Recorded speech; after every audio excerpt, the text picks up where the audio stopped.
2023, April 27, Thursday. Crucial occasion. Yoon Biden expected to release statement on nuclear umbrella as part of summit outcome. President Yoon Suk-yeol and U.S. President Joe Biden will release a special statement on strengthened extended deterrence to North Korea's nuclear threat. South Korea's presidential office and the White House announced Tuesday. It will be the first time for South Korea and the U.S. to release a separate statement on extended deterrence as part of their summit outcome. Documentation on a nuclear umbrella in the form of a statement is an extraordinary measure for an ally. In connection with Yoon's state visit to the U.S., the South Korean government has placed top priority on strengthening the effectiveness of extended deterrence.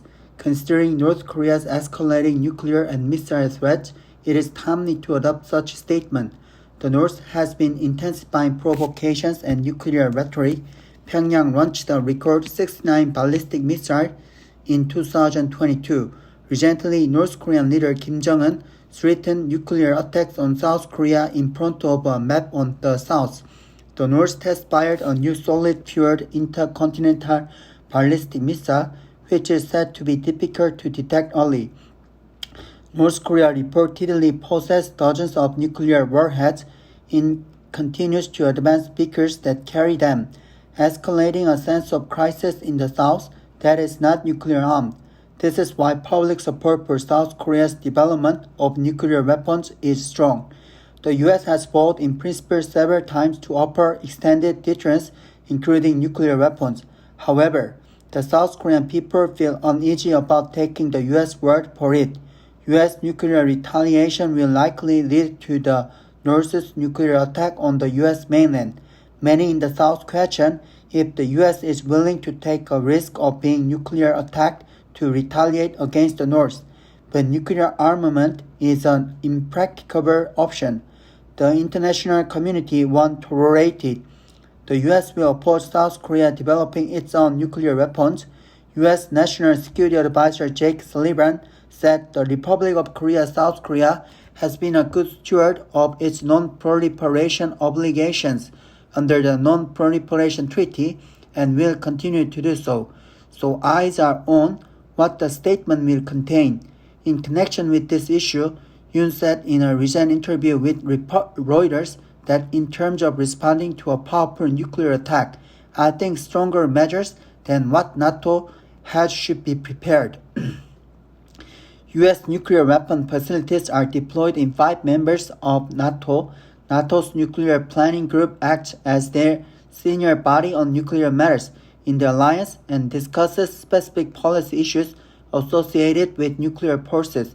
In view of Sullivan's remarks that the statement will send a very clear and demonstrable signal of the United States' credibility when it comes to its extended deterrence commitment to the Republic of Korea and the people of Korea.